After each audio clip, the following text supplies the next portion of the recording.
All right, let's talk to Elyokim Cohen over in Jerusalem, whom you can follow. I'm going to promote this aspect of him now. Well, you can JewsNews.co.il, but let's really emphasize on Twitter.com. How do you pronounce this? Fuxstein / Fuxstein. I'm just trying to be politically correct for the children, as in the What the Fuxstein Show. And he's a great guest, and he has stuff to talk about too, as he always does. But some particularly interesting things to talk about today. Elyokim, welcome. Thank you, man. Okay, so I caught the latest edition of the What the Fuxstein's Show, which is sublabeled "A Liberal's Worst Nightmare." I got most of it there, and you had some very serious concerns about Skittles in there. And why don't we start off with that very important issue? Yeah, I mean, every day I pick a few topics that are just total liberal insanity, and the new thing is the Skittles went to everyone knows Skittles is rainbow-colored candy. Their slogans taste the rainbow. So for Gay Pride Month, they basically de-rainbowed their candy, and they made the bag white, and they made all the Skittles white. So you would think liberals would be going nuts over this. Oh, that's so great, but black liberals were sort of annoyed because the Skittles are now white. Isn't that insensitive to Trayvon? So they're saying that this is now, it reeks of white supremacy, and it's a little bit racist. And they're Skittles, man.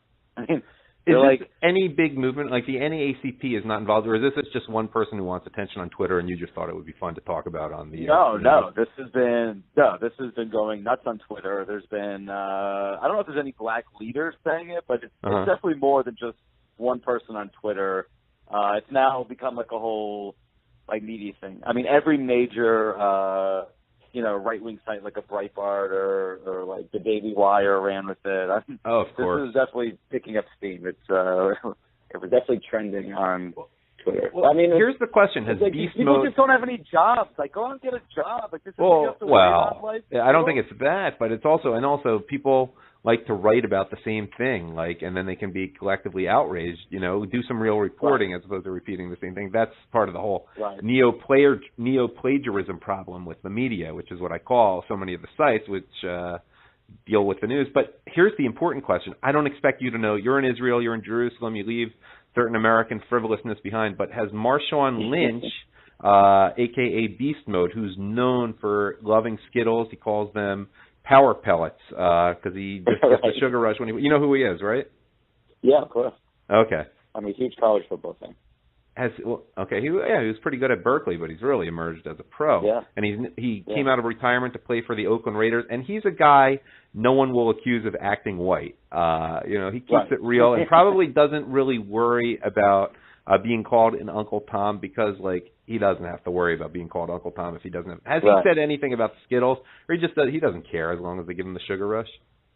I haven't heard anything, which probably means that he hasn't said anything, because that would have been one thing that that black people, if he did say something negative, would have, jumped on his bandwagon. So I don't think this is a major deal, but the fact that it has created a Twitter firestorm, I think it's just insane. It's like it never ends. I mean, what is too minute? What's too minute to discuss?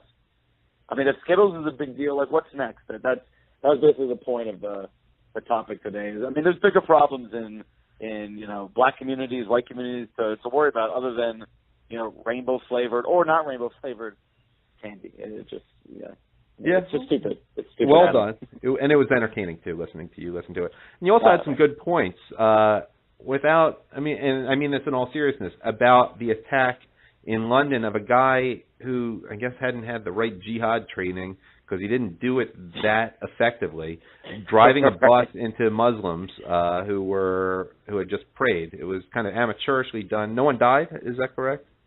I think one person died. I think one is one did die. Injured. Yeah, one person died. Okay, so and actually, I don't know if you know this, Adam, but about 30 minutes ago, a Muslim ran into police at the Champs-Élysées in Paris with a bomb-laden car. Thankfully, the bomb, didn't kill anybody, but they ended up shooting him. But, I mean, it's basically par for the course for Islam. The one time it happens to them, I mean, all hell's breaking loose. I mean, world leaders are speaking out against it. The media is reporting it like it's the biggest terror attack ever. I mean, why now? Why when Muslims are attacked, is it newsworthy? And the Muslim leaders were saying, they were just leaving their mosque. No one should ever be put in this position just because of their religion. I mean, excuse me? Yeah. You're kidding me, right? I mean, the entire crux of their Quran is to kill the non-believer. So I assume Sadiq Khan, the mayor, the Muslim mayor of London, did not tell people just to go about their business. It's part of living in a big city. He did not mention that in regard to this, I assume. No, he wants to stamp out Islamophobia. Hatred against Muslims will not be tolerated. Theresa May, the Prime Minister of the UK, just came on and said that Islamophobia is a major problem and it will be eliminated. I mean, what's the bigger threat? Islamophobia, which I think is, I've talked about numerous times, one of the dumbest words, not a fear of Islam. It's a disgust of Islam. And this one guy is result. And that Tommy Robinson, who's from the EDL, the English Defense League, he basically said, Islam, you created this. I mean, you basically just got run over. I mean, this started in Israel in 2014. Muslims started, literally driving into Jews and killing them. And then it spread to Nice, spread to Berlin. And now it's, as Malcolm X said, the chickens now came home to roost. And I'm not in any way condoning... As Barack Obama's pastor said, too.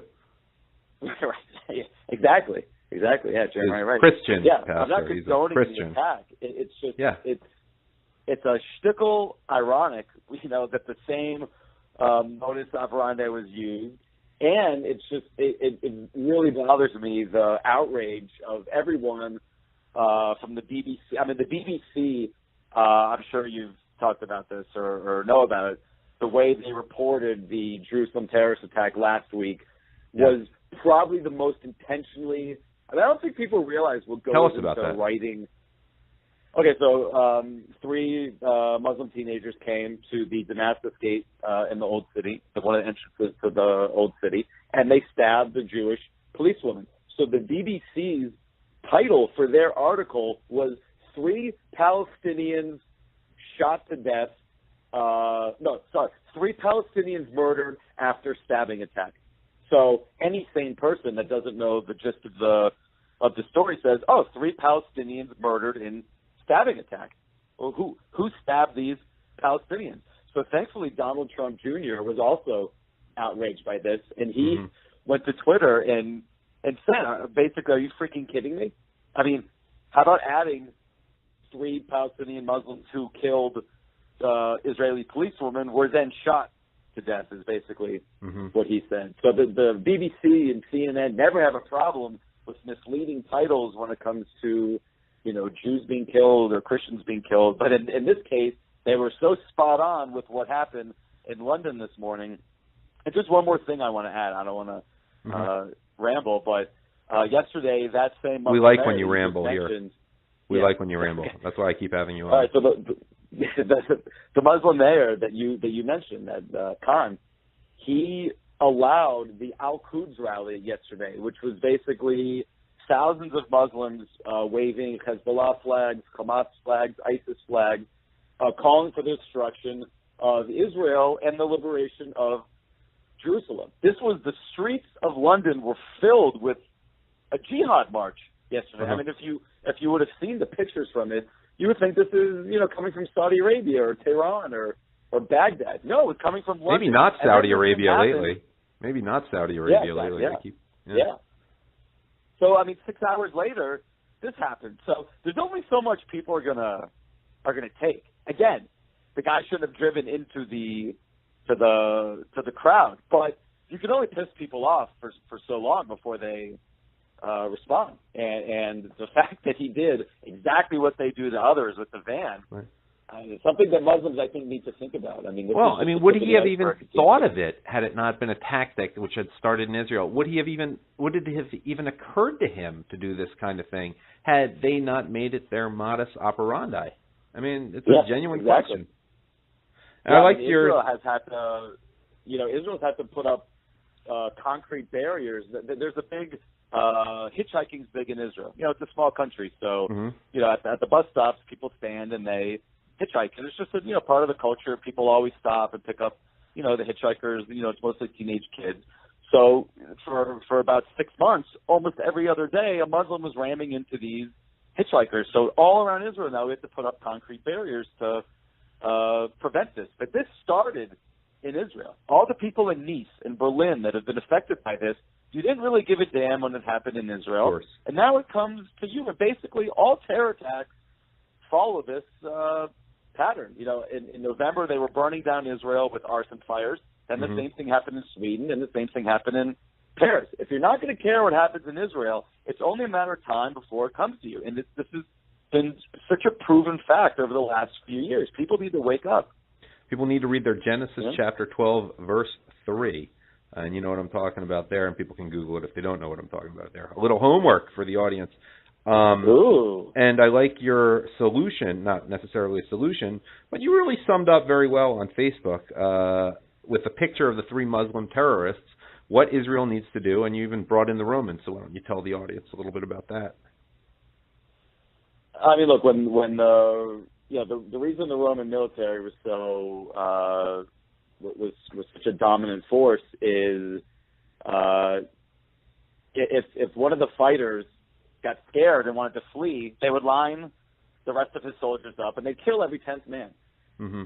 I mean, there was a sense of camaraderie and brotherhood that no other army has ever had. That was one of the reasons why they were so powerful. They were so disciplined, and they struck fear into their soldiers. Well, it's not the same scenario because we need to strike fear into our enemy. After the 6-Day War, they were scared of us, and things changed. And little by little, we went back on all of our red lines, and we started appeasing them. We gave them back the Temple Mount. We gave them back Cave of the Patriarchs. They don't respect us. In fact, they have no reason not to have terror. I mean, they get paid for it. I mean, literally, these kids are making, if they have a job at all, they're making basically nothing in their own communities. They end up killing a Jew or, stabbing a Jew, whatever. They go to jail.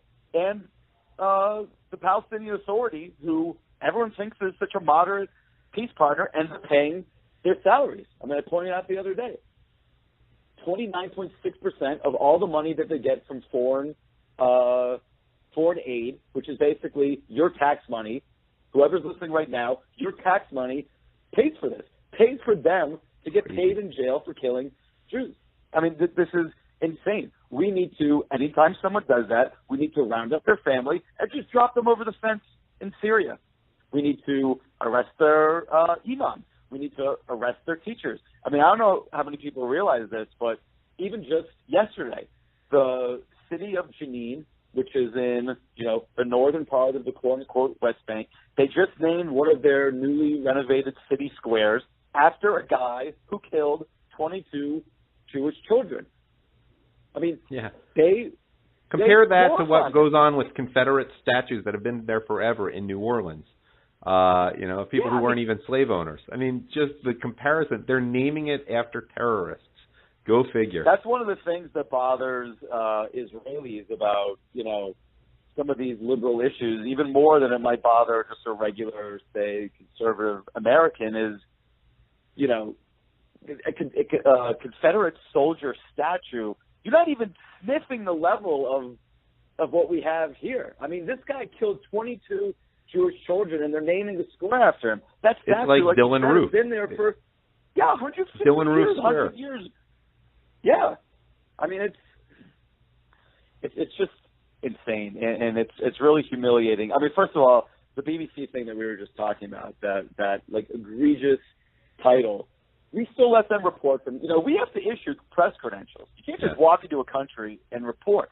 And this is probably the 10 millionth time that the BBC has had the same title. I mean, when I was Googling pictures to find for this. I found, no joke, 50 to 60 other titles that were Palestinian teen shot after terror attack.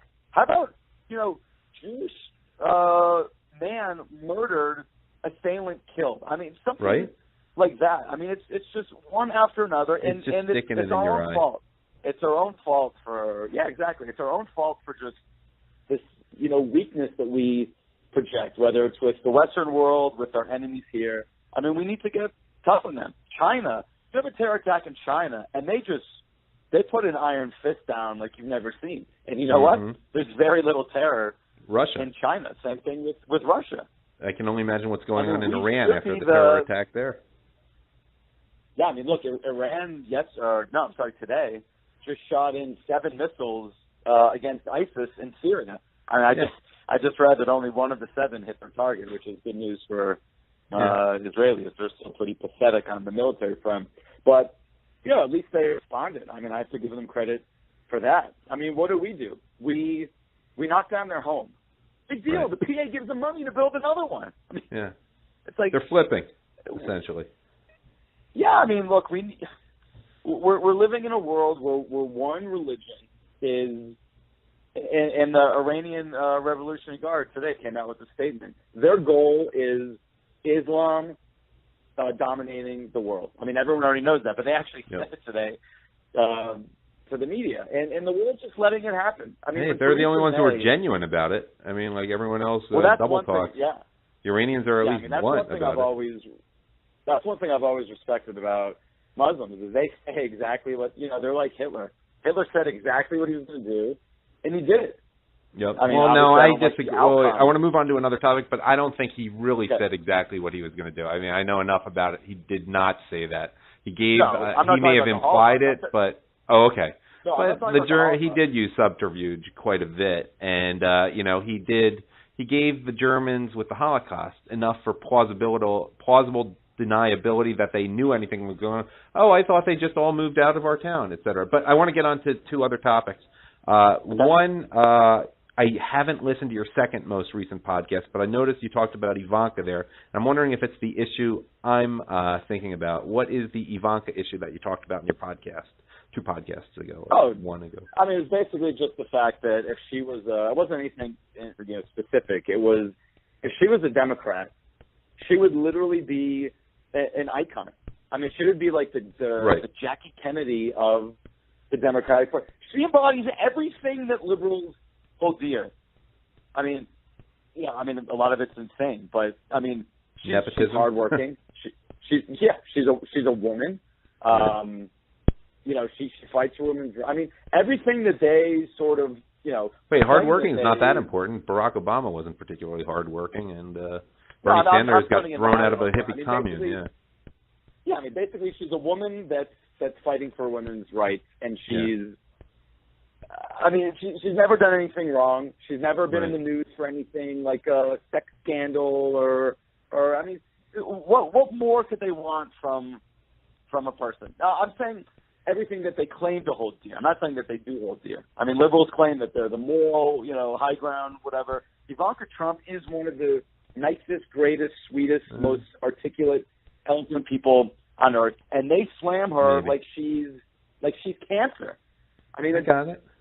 I don't know. I thought it might be about the Shabbos thing and the fact that she and Jared play golf on Shabbos. I'm just a little bit annoyed with the not exactly kosher things that they've been doing on Shabbos. But okay, let me move on to another topic. We only have. I thought that might be what it was, but I didn't listen. I'm not going to burden the audience for stuff I didn't listen to and that you weren't even talking about anyhow. Just 2 more things real quickly. You had a conversation with some German girls in Israel who were visiting there, and I knew that would be an interesting topic, though we haven't even talked about it more than initially addressing it via Facebook message. Can you tell us a little bit about that? All right, so these 2 girls came here about 3.5 years ago, absolutely fell in love with Israel. Mm-hmm. One of them now volunteers every week with, I think she's a 91-year-old Holocaust survivor. She takes her to the park and, plays board games and card games with her. And actually, when she was just here last week, she met the woman's daughter. So, I mean, these girls love Israel more than, sadly, 90% of Israelis love Israel. Mm-hmm. So they said a few things that really blew my mind. I mean, I thought Germany was maybe 10, 15 years away from being taken over, but it's way, way shorter than that. So there's a German anti-Islam organization called Pegida. It's sort of spread throughout Europe. Mm-hmm. Poland has a chapter now, whatever. So what they told me was very interesting. Every time that Pegida is mentioned, either on the news there or in the papers, the picture that they show is always a skinhead neo-Nazi rallying against Islam. So I don't know if people know about German culture, but they are so like hypersensitive to anything Holocaust, except for Israel related. Oh, maybe they are. Except for sure. No, but they're very sensitive to their not their role in the Holocaust, the fact that they are the Holocaust basically. Mm-hmm. But they said every single time, and she said that's maybe 1% of Pegida. Pegida is people like them that are smart and intelligent and basically hate the fact that Islam is destroying their country. I mean, they've let in 3 to 4 million refugees over the last 5 years. Sexual assaults are too many to count. Terror attacks all the time. Their country is being ruined. How about the sexual molestation in the high schools there? Like, no one talks about that. They're all being groped. In the high school, at the swimming pools. I mean, she said the attacks that you hear about in the news are maybe 5 to 10% of what are actually going on. She said the police are told to cover up everything. You know, the politicians are afraid to talk about it. People like her that even mention it, say at a party or at a you know, any sort of a function, they're basically called Nazis.